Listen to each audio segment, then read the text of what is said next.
What's up guys, Guillaume and welcome back to Pro Cycling 2022 for episode number 72 of the Cannondale Garmin career merge. This is the first episode I record after recording the entire Vuelta and seeing some of your reviews. I'd like to apologize for forgetting to edit episode 69, meaning that I left a 20-second void at the very beginning of me just staring at you, not saying anything, which I agree could have felt threatening. But then again, it's me. Like, who the fuck do I threaten? Not many things or many people. But today marks the end of this season of Cannondale Garmin. We'll have both World Championship races and we'll finish with a new version of Il Lombardia. Without further ado, let's jump in and try to bring home the rainbow jersey ahead of what could be the final season of Cannondale Garmin. And we have some glorious World Championships ahead of us. Both races will take place in France. Both races will take place in La Planche des Belles Filles. Thibaut Pinot is not here. Sadly, he's not here on the time trial. He will be there on the road race. I'll try to win with him. I don't think I'll be able to. Because, it is 5 years in the future and, it's Thibaut Pinot. So there's a good chance that he'll lose. But I'm going to try my best, and this time trial looks absolutely nuts. I've never done it before, but we do climb La Planche des Belles Filles at the end. We've got the Col des Chevrères before, and the Col des Croix. So it's going to be very interesting. There's a very high chance of a climber winning the whole thing if we take a very quick look at the start list. Jonas Kria is here for Luxembourg. He will be joining us, obviously, next season, so I wouldn't mind seeing him take the stage. I don't have any of the French riders. I don't think Thibaut Neveu joins me next year. Good day, by the way, for the rider of Peugeot Red Bull. But we do have Brandon McNulty, we've got Matt Jorgensen, we've got Mason Ray. I don't think I've got anyone rest here. None of them are in my team. I've got Ethan Ater, obviously, but I think it might be a bit too difficult for him. And the rest, I'm not seeing... Actually, no, Switzerland, obviously, with Stefan Küng and Bessega. But I think the road is way too difficult for them. So, yeah, my biggest chances rely on Jonas Krea. No Matthias Studer as well for Switzerland, which is a bit disappointing. I was sort of hoping to see him.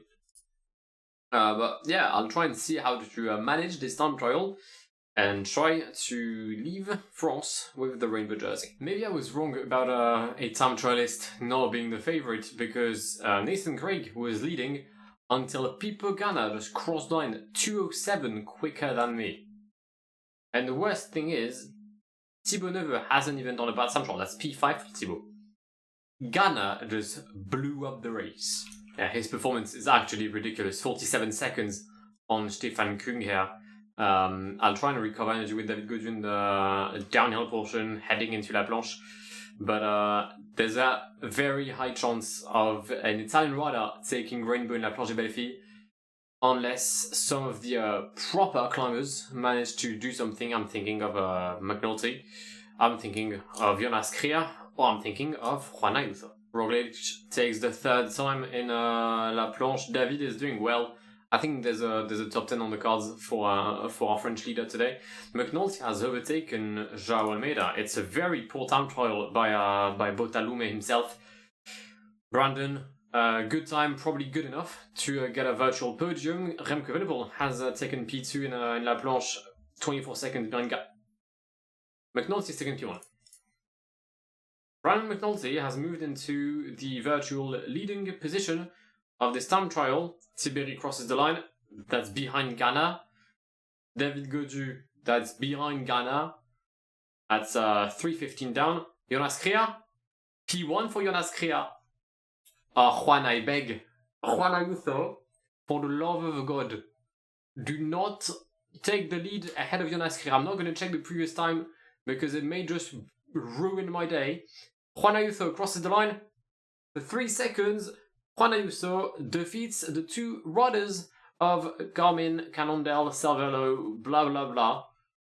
I've lost for what could be his final time in his career. Thibaut Pinot races on La Planche des Belles Filles. It's a +5 for Thibaut, which is very interesting because he actually is the one rider that doesn't have 90 fitness or above. I think he's on 80. Yeah, he's on 89. I had him in the lineup, but technically I should not have put him. There was better riders, the likes of Hugo Giquel And there was another guy who's a regen, and I forgot his name. Lenny with a -3 today. You fitness peaked for one race this year, and it's this one. And you have a -3. We've crossed La Planche twice, and there's been already some incidents, some crashes. Mostly a crash in the Spanish team with Cristian Novoa, Javier Romo, and Christian Rodriguez. They are trying to come back, but they haven't tried to come back for the past 20-ish kilometers because they kept blocking each other, not knowing which one should relay. So we'll see whether the Spanish team is able to come back, but that would be a big loss for them. And the reason is because, I mean, they do have Juan Ayuso and Enric Mas. That is a strong team. That is a strong team. Ayuso, Mas, Rodriguez, Marc Soler, and Mountain. That's vile. Terrifying news have arrived from the backmarkers. Hugo has crashed. He's back on the bike though, which is great, but that's terribly disappointing. He will be present, I think, in Lombardia for what will be his final race as a Cannondale Garmin rider, but he will join us as a staff member, I think, unless he doesn't retire. He may not. If he doesn't retire, I'll let him enjoy one more season of racing, but hopefully one day he shall be back in the team, whether in this save or in another one. But Hugo is now a certified hero of the channel. Actually, I'm trying to think of other channel heroes. With Williams Martini, I've got, I guess, Alessandro Fanseu could be one. He did give us one of the most nerve-wracking Grand Tour of all time. Chun Kai-Feng, obviously, but that's more on the stream aspect. Chun Kai-Feng and Paul Penwet being absolute goats. Actually, no, Chun was Bahrain. So Chun is my Bahrain legend. Did I have any hero with DSM? I don't think that the save ran long enough. But if you can think of channel heroes that I haven't mentioned, please do let me know in the comments. Penultimate climb of the day. There's a crash in A10, that's Michel Ries. I think that's his second crash. He crashed first with Hugo. Hopefully he hasn't brought down our goat in the mix again. 6 riders in the lead, and good riders they are. We find Martin Svercek, but that's probably the worst one of the group. We have Remco Evenepoel, the former world champion. We have Mark Hirschi, a Flèche winner. We have Kevin Corleone, an Italian rider. Schachmann, a 2-time Paris winner. And we have Milan Jaga, who I have probably invented his name, but he actually is derived from the man behind the Jägermeister. So obviously he is a cold hero. Schachmann struggling to follow the rhythm of Remco though, and I think with 30 seconds to go, this breakaway won't be able to cross the line in P1. Accelerations in the peloton. That's Krajovic. Is Tadej here? He's not. Thank God. Ayuso's attacked. That's less good. Not a big fan of that. We are going to start the final 10 kilometers of these World Championships here in La Planche des Belles Filles in the eastern side of France. 29 riders are able to fight for the prized possession, the rainbow jersey, cycling's equivalent of the World Cup. And as a sign, it is Thibaut Pinot with the most amount of energy in my team, and David Gaudu is the one protecting him. Heading into La Planche des Belles Filles, Brand McNulty attacks. Ida Schelling follows with Milan Krajovic, Juan Ayuso, and Jonas Kria. We've got a lot of familiar faces. Every single good rider in the peloton is here. Maxime Van Riels tries to follow. Mr. Yates is also here. Ben O'Connor. We're going to climb this tempo, and we're actually going to put the hammer down through Romain Bardet. And I think that's my best shout. 4.5 kilometers. This is La Planche des Belles Filles. This is not La Super Planche, I think. Actually, it could be La Super Planche. There's a strong chance that this could be La Super Planche des Belles Filles. Romain Bardet with a massive tempo at the front of the peloton here because we need to catch those riders. 3k to go. Egan Bernal still putting the hammer down at the very front of this group. Thibaut on the back burner, but he is alive and kicking. 3 kilometers to go. Kevin Vauquelin is actually going to start another rhythm. Romain Bardet can protect him. Thibaut is going to increase. Kevin Vauquelin with some very good legs today, as a matter of fact. Kevin Vauquelin with some very, very good legs. David Gaudu still protecting Thibaut Pinot. I need to slow down with Thibaut because otherwise I'm going to have him absolutely explode. I think Juan Ayuso may have it. I think Juan Ayuso may just have managed to clinch not only the time trial title, but also the road one. Thibaut is too far behind. It's going to be a win for Juan Ayuso in La Planche des Belles Filles. No, it's not. It's not Egan Bernal. Egan Bernal wins the World Championships ahead of Juan Ayuso, Yates, and Dejan Krajovec.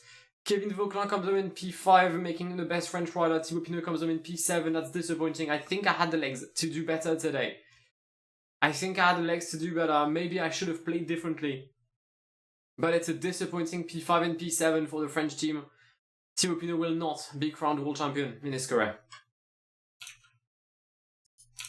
Final race of the season. Hopefully we can finish it on a win and not end up on the disappointment. And that was the World Championship. It's a +5 for Brandon McNulty. He was peaking for both the Worlds and this race, which is not in Lombardia. We are in Delphi, which is in Greece. I think you have plenty of climbs with question marks in their names because I'm pretty much certain that's the Greek alphabet and they haven't been able to write it. I don't know.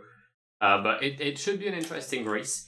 As I said, +5 for McNulty, +5 for Matteo Jorgensen, +2 for Lenny Martinez. If only he had that during the World Championships, maybe the rainbow would have been a different, or on the shoulders of a different team.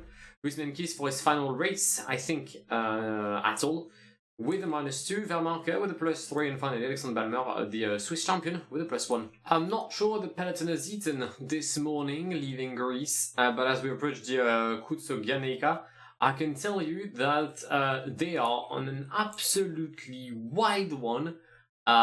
They have paced 87 throughout the entire Simos Pass. Also, 3 kilometers at an average percent of 15% is ridiculous. But yeah, this is going to be the norm the entire day. Up next, the Kutsogianeka, 5 kilometers, average of 12. On the profile, it looks absolutely nuts because it is 50 kilometers remaining in this classic. I think it's called the Gods Classic, but I could be wrong. We have a 2-minute 30 deficit to a breakaway of 6 riders. Schachmann, Joe Almeida, Timon Arensman, Romain Grégoire, Antonio Tiberi, and Romain Bardet. There was one survivor from the initial breakaway. It's him, it's Vadim Pronsky, but he's gone. Juan Ayuso has attacked alongside Tadej Pogacar and Asbjørn Harland Johannessen. I think the world champion of Egan Bernal has crashed, but I'm pretty sure he's back in the peloton. We've got some climbs coming up, so we're not panicking. But we may want to catch the leaders ahead if I don't want to see this monument being won by the breakaway. We're going to attack. We're going to attack with Brendan McNulty now. Because we're getting blocked and mostly we're losing time on the riders ahead. And I'm worried that we won't have enough of that time to try and catch them. We managed to get a gap with the group Egan Bernal and others. We'll see what this group here does with the likes of Ayuso and Tadej Pogacar. I'd like to see Matteo able to stay with those guys so I can get some help in the crucial moments of this climb as we approach question mark, ST question mark, micro question mark. It's a great climb. You should really try it once on Zwift. Both riders of Vacances Soleil have been dropped. That's prime cycling, that is. I'm trying to bring Matteo Jorgensen back on Brandon McNulty. And we are going to successfully do so, I think. And Brandon is very strong. He just dropped Tadej Pogacar out of his wheel. And most of all, I think he's going to be able to bridge with the riders ahead. Ayuso has exploded. Juan Ayuso has exploded. And McNulty is going to bridge with the leaders with 15 kilometers remaining. Time to rest, to recover, to gather strength, and to win the Gods Classic. I saw that some of the riders were struggling. I didn't think I'd drop everyone. I knew I would drop Almeida and Romain Grégoire mostly. I didn't think I'd drop O'Connor, and I did not think I'd drop Higuita. Both of them looked very strong. 10 kilometers remaining. Everyone is dead, but the one who died the latest is Brandon McNulty, and he leads heading into the Mur de Castellane Spring. O'Connor is going to catch us with Sergio Higuita in this downhill portion. But that's fine. That's perfectly fine. 3 kilometers. We're going to have another wall coming at us. I'm going to try and pace rather early on. I know I've dropped them once. I can definitely drop them twice. Sergio Higuita is gone. Ben O'Connor, McNulty. The American is going to take the lead. And most of all, as you can see, everyone behind him in claim a stupendous win here in Greece. Brian McNulty will be the final monument winner of the season, and what a monument this was here in Delphi, in the iconic Greek city. It is an American who takes the stage. I'd call that a successful classic and definitely a race I want to see in the future. If you've enjoyed it, do tell me in the comments so that the Gods Classic can make a return in the coming season. And this season was not our most successful season, only 71 wins compared to the 78 of last season, which did, however, propel us into second place of the ranking instead of the third that we had last season. If we take a look at the teams that are promoted, fucking Powell's Thousand Bengal has gone from Continental to World Tour. We'll take a very quick look at the transfers very soon. Mio Cycling has gone back up to World Tour, the formerly known as UAE. Sakaria has gone from Continental to Continental Pro. Who the fuck goes down? Quebec V3 has gone down. And surely someone else, right? Yeah. Oh, Hagen's Berman Axion has gone from World Tour. No, has gone from Continental Pro to... Williams Martini has gone from World Tour to Continental. That's disappointing. The best rider this year was Tadej Pogacar, despite the latest surge of Brandon McNulty. Zoran Vranchard comes home in P3, very respectable. That means that team-wise, we led by far the classification, and I think that also means we led the Super Prestige. Indeed, we did. Wins-wise, as I said, 71 wins, a decent season, mostly through the 11 wins of Zoran Vranchard. Ethan Vernon was the... No, I'm sorry. I signed Ethan Vernon. There's no way he's gone to Men to Rise Elite Team CFX. I literally signed him, didn't I? Oh no, I signed Ethan later. Ethan Vernon? Oh yeah, the sprinter by Quickstep. There's so many British riders at the same time, I kind of forgot. But yeah, okay, he bagged 31 wins as a sprinter for a continental team in Romania. That makes sense. Taking a look at the highlights, the route of the Gold Rush had been won by Jan Bernal early on, with Mathieu Jorgensen claiming P3. Lenny Martinez won the Giro d'Italia in a very weird manner ahead of Jonas Vingegaard and Ida Helling, with Mauro Schmidt. Yeah, Mauro Schmidt bringing home the Azzurra jersey, and Lenny the best young rider. The Hannibal race was won by Tadej Pogacar in a Grand Tour where we featured not on the general classification aspect, but we were so in the alternate classifications, winning both the green and the polka jersey through Zoran Vranchard and Alexandre Balmer. And the Vuelta was won by Brandon McNulty, once again, in a weird manner. The World Championships will not go to any of our riders, with Bernal winning the road race and Ayuso winning the Team Time Trial ahead of some of our riders with Jonas Krea. The road race of the European Championships, we were nowhere to be seen. And for the Time Trial, we lost by 1 second with Ethan Hayter.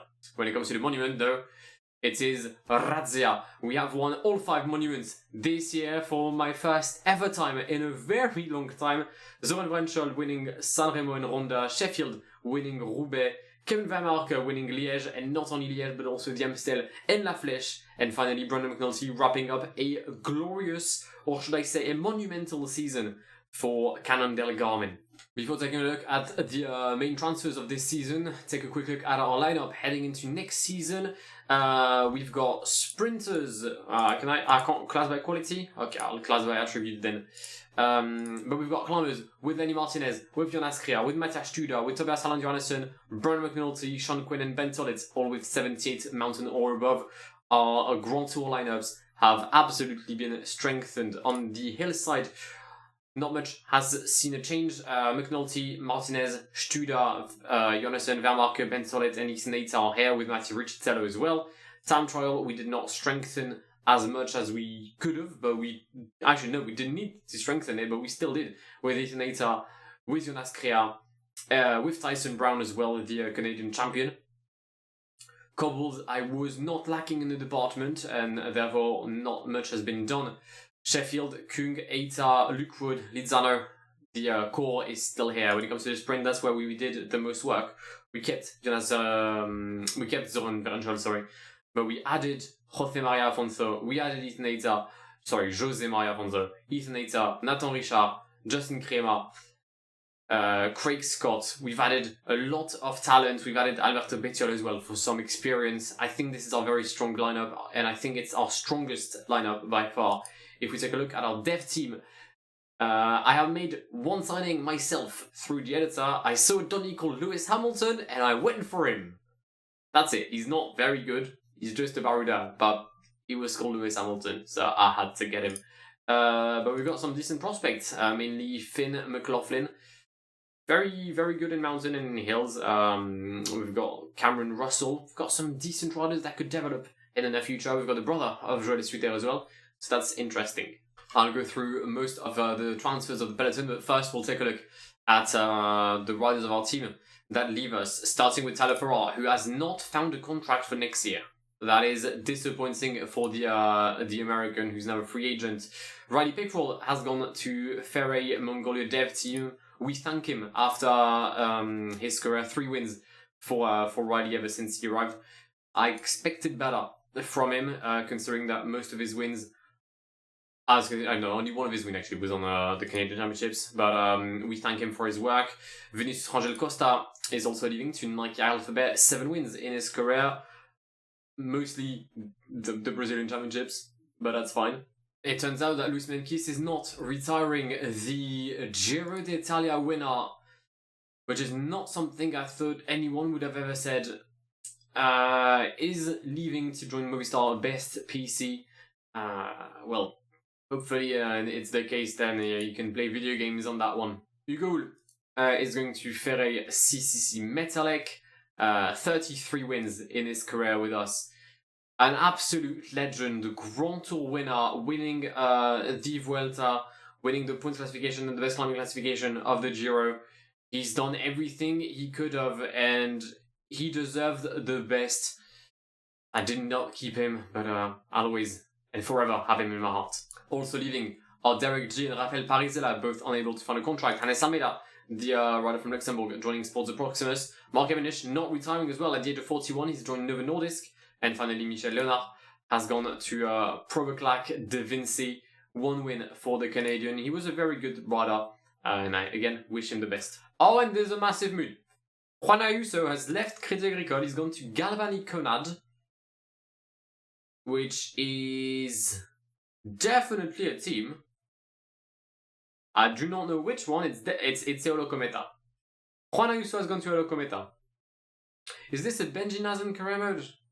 Also, don't worry, I'll change some of the sponsors because I don't like Galvani Conad as a sponsor, so I'll change that. Kovi's gone to Lamborghini, fair enough. Jasper Philipsen and Jarno Cox both joined Crédit Agricole. Okay, they've strengthened their lineup massively in the sprint aspect. They had no sprinter, now they just have sprinters. And the reason as to why Eolo got Ayuso is because they lost Jonas Vingegaard, who's gone to Mercedes AMG Petronas, which I think is Boransgro. Some interesting moves as well from JBL, losing João Almeida, Miguel Angel Lopez, and Thomas Glog in the mountain aspect, and you've replaced him with Enric Mas. That's it. Cool. Fair enough. Ido Schelling has left the team of Sporza, and he's gone to Peugeot Red Bull. Ido Schelling is now in a team with Wout van Aert, David Gaudu, and Alexander Vlasov, and Benoît Cosnefroy. Oh, they're going to be absolutely unbearable to face. Lovely. Sporza with an interesting window. Losing 9 riders. Not signing any. But they've lost Julien, Ido Schelling, Javier Romo. And they haven't replaced them. Oh, wait, what? Oh, so Sporza was Spotify Quickstep, but they're now called Sporza. I'll have to change that. That's weird. But I guess, so Sporza Proximus, this is getting confusing.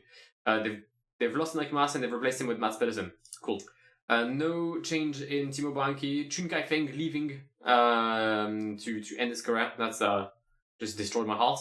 João Almeida arriving with Jonas Ruch and Mikel Landa for maybe one last hurrah at Frilandismo. Vacan Soleil is betting on youth. They've lost Asgren and Anthony Turgis, and they've signed Stian Fredheim and Adam Zeeman in the classic aspect. That's kind of nice.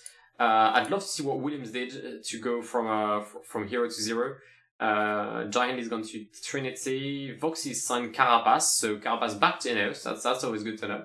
Williams Martini have lost Jasper Philipsen. They have lost Primoz Roglic, who's retired. They've lost Michael Gogol, and they've signed Mark Donovan, which is not too bad.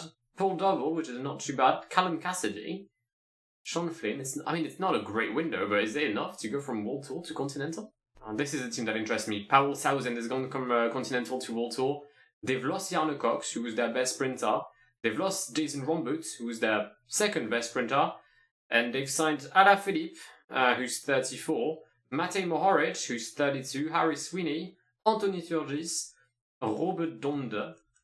I mean, it's weird because they're going to go up to World Tour losing the two riders that got them win. I guess you're going down next year, Powell Southend Bingle, but I'll have to change their name because I'm not having them in World Tour. Looking at some shock moves, Sakurai BB Pro Team, who's managed to sign Carlos Rodriguez and Samuel Novoa alongside Blake Quick. Good. The Turkish team aiming promotion next year. The May Stars, the team from Rwanda in Continental Pro, they've lost Jonas Krea to us. They've replaced him with Nathan Craig, probably be able to get some wins in the time trial. They've also got Thibaut Garnadec, which is quite a nice pickup, I must say. And a decent time trial is from Malaysia. I love that. That, however, just about wraps up the episode and wraps up season number 5 of Cannondale Garmin. I hope you've enjoyed it. There was a lot of changes this year in the routes and parcours. Maybe I'll come back to a bit more of a generic, I guess, calendar. There'll be still some variants. There'll be most likely be our final season, actually, season 6. It depends how long it takes me to do the entire year. Maybe there'll be a season 7. I don't want to rush it, but at the same time, I don't want you two guys to wait too long for an episode. So we'll see how it flows. It's a bit of a long outro, I know. For those who don't know, I've started my work actually with ASO as well, so I'll plug once again the social medias of ASO. Every race on TikTok, every race on Twitter, Facebook, Insta, and the Tour de France on TikTok. If you guys want to follow, I'd be absolutely grateful. I just got over 2,000 followers as well on Twitter, so I guess thank you. And this is very long and extremely cheesy, so I'm going to wrap it up very quickly. But I hope you've enjoyed today's episode. If you have, then please do leave a like down below. If you're new to the channel and want to see more of this content going forward, then feel free to leave a like. I've just said that. Feel free to subscribe to the channel if you haven't done so already. And I'll catch you in the very, very near future. My name is Guillaume. Have an amazing day. Yeah. Pass me the funk, get your funk on.